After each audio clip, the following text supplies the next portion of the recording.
Always an honor and a pleasure to be here. To share the legacy is a privilege and an honor that's beyond my words can express. But I'm also just happy to share that legacy with the people of Assam, my friends, my family. It's something that we can all share together, especially in this 100-year anniversary celebration. And I'd also like to thank the state of Assam for hosting us. This is really, truly an honor. So thank you for letting us share that with you. The music, the ideals of his music, we'll celebrate it together. So Government of Assam is organized celebration. It's a kind of a program that we can spread more widely the thoughts, the idea, the ideal, the moral. It's a great occasion for a great person, and it's a great motive to ahead in future. আপোনালোকে ইতিমধ্যে গম পাইছে যে অসম সম্পদ জাতীয় প্ৰাণ Sudhakantha doctor Bhupen হাজৰিকাৰ জন্ম শতবৰ্ষ অহা 8 ছেপ্টেম্বৰৰ পৰা সমগ্ৰ পৃথিৱীতে থকা অসমবাসীৰ উদ্যোগত আয়োজন কৰা হৈছে। আৰু বৰ্তমান অসম চৰকাৰে 13 ছেপ্টেম্বৰৰ দিনা ভাৰতৰ মাননীয় প্ৰধানমন্ত্ৰীৰ জৰিয়তে সেই কাৰ্যসূচী আৰম্ভণি কৰিব।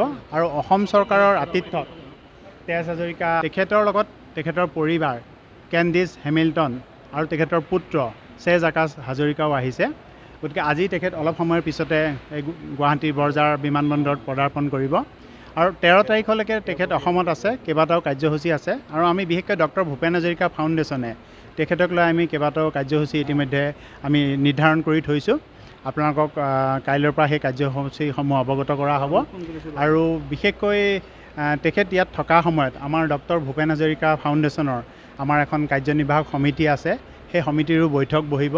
আৰু আমি অনাগত 1 বছৰত আমাৰ ডক্টৰ ভূপেন হাজৰিকা ফাউণ্ডেশ্যনৰ পৰা সুধাকণ্ঠৰ জন্ম শতবৰ্ষৰ কেনেকৈ পালন কৰা হয়, অসমৰ জাতীয় দল সংগঠন অনুষ্ঠান প্ৰতিষ্ঠান আৰু সামগ্ৰিকভাৱে সমগ্ৰ পৃথিৱীতে থকা অসমীয়া ৰাইজৰ সহযোগত কেনেকৈ এই সুধাকণ্ঠৰ জন্ম অতি উল্লাস উদ্দীপনাৰে পালন কৰা হয়, সেই বিষয়ে আমি আলোচনা কৰিম। আৰু সেই সভাৰ বিষয়েও আপোনালোকক আমি যথাসময়ত